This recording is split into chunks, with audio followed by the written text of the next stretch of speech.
গোহাঁই গাঁৱত পৰিছে শোকৰ ছাঁ। অসম চৰকাৰে BTADৰ বিদ্যালয়সমূহ অৰ্থাৎ ৰাজ্যৰ যি অপ্ৰাধিকৃত শিক্ষক কৰ্মচাৰী আছে তেওঁলোকৰ বিদ্যালয়সমূহ প্ৰভিঞ্চিয়েলাইজ কৰি অৰ্থাৎ ভেঞ্চাৰ স্কুলসমূহ প্ৰভিঞ্চিয়েলাইজ কৰিব বুলি যি প্ৰতিশ্ৰুতি দিছিল, লগতে BTAD এৰাটো ভেঞ্চাৰ স্কুলসমূহ প্ৰাধিকৰণ কৰা হ'ব বুলি প্ৰতিশ্ৰুতি দিছিল। আৰু এনেকৈ আশাৰ ওপৰত আশা দি এই শিক্ষকসকলক জীয়াই মাৰিছে। মাহিয়াৰ দৰে এই শিক্ষকসকলক চাই তেওঁলোকে প্ৰবঞ্চনা কৰি আহিছে। অৱশেষত আৰু এজন শিক্ষকক বিশেষকৈ মৃত্যুৰ মুখত ঠেলি দিছে। গোহাঁই গাঁৱত পৰিছে শোকৰ ছাঁ। বিনা বেতনে 22 বছৰ শিক্ষকতা কৰাৰ পিছত এজন শিক্ষকৰ কৰুণ মৃত্যু। অতিৰিক্ত অবিভক্ত গোহাঁইগাঁও মহকুমাৰ তামাৰহাট থানাৰ অন্তৰ্গত পলাশকান্দি গাঁৱৰ বাসিন্দা তথা গোহাঁইগাঁৱৰ অক্সিগুৰিস্থিত ৰবি হাজী ছিনিয়ৰ ছেকেণ্ডাৰী স্কুলৰ বিষয় শিক্ষক আব্দুল খালেক নামৰ কালি পৰলোক প্ৰাপ্তি ঘটে। যোৱা 9 মাৰ্চত তেওঁৰ হৃদযন্ত্ৰৰ ক্ৰিয়া বন্ধ হৈ পৰে আৰু তেওঁক ততাতৈয়াকৈ পশ্চিমবংগৰ শিলা নাৰ্ছিং হোমত ভৰ্তি কৰা হয় যদিও এমাহ চিকিৎসা কৰাৰ অন্ততঃ অৱশেষত তেওঁ সুস্থ হৈ উঠে আৰু তেওঁক ঘৰলৈ অনা হয়।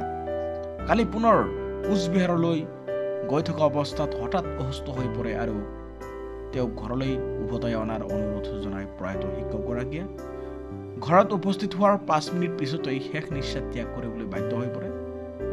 তেওঁৰ মৃত্যুৰ বাতৰিৰ লগে লগে বিয়পি পৰে আৰু বহু গণমুগ্ধৰ সোঁত বয়। তেওঁৰ মৃত্যুৰ বাতৰিয়ে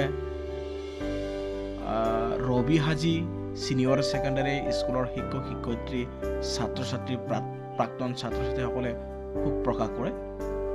1988 চনত কামানডাংগা হাই মাদ্ৰাছাৰ পৰা অসম হাই মাদ্ৰাছাৰ পৰীক্ষাত উত্তীৰ্ণ হয় আৰু পৰৱৰ্তী কালত ধুবুৰীৰ ভোলানাথ মহাবিদ্যালয়ৰ পৰা ইংৰাজীত মেজৰ লৈ স্নাতক ডিগ্ৰী লাভ কৰে আৰু তেওঁ গুৱাহাটী বিশ্ববিদ্যালয়ৰ পৰা ইংৰাজী বিষয়ত স্নাতকোত্তৰো ডিগ্ৰী লয়।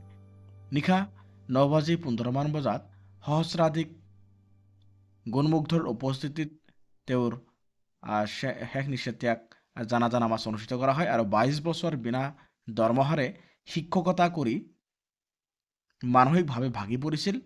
BTR চৰকাৰে শিক্ষানুষ্ঠানখন প্ৰাধিকৰণ কৰিব বুলি মনত আশা পুহি ৰাখিছিল, কিন্তু চৰকাৰে তেনে কোনো পদক্ষেপ গ্ৰহণ নকৰিলে। মৃত্যুৰ সময়ত পত্নীৰ লগতে দুজনী জীয়ৰী, ভাই ককাই আৰু বহু আত্মীয় স্বজনক এৰি থৈ গুচি যায়। এইদৰে এজনৰ পিছত এজন শিক্ষক কৰোণভাৱে মৃত্যুক আঁকোৱালি ল'বলৈ বাধ্য হৈ পৰিছে। গতিকে অসম চৰকাৰে ভেঞ্চাৰ স্কুলসমূহ অতি সোনকালে যাতে প্ৰাধিকৰণ কৰে, নহ'লে এই শিক্ষকসকল কিন্তু মানসিকভাৱে সঁচাই ভাগৰি পৰিছে।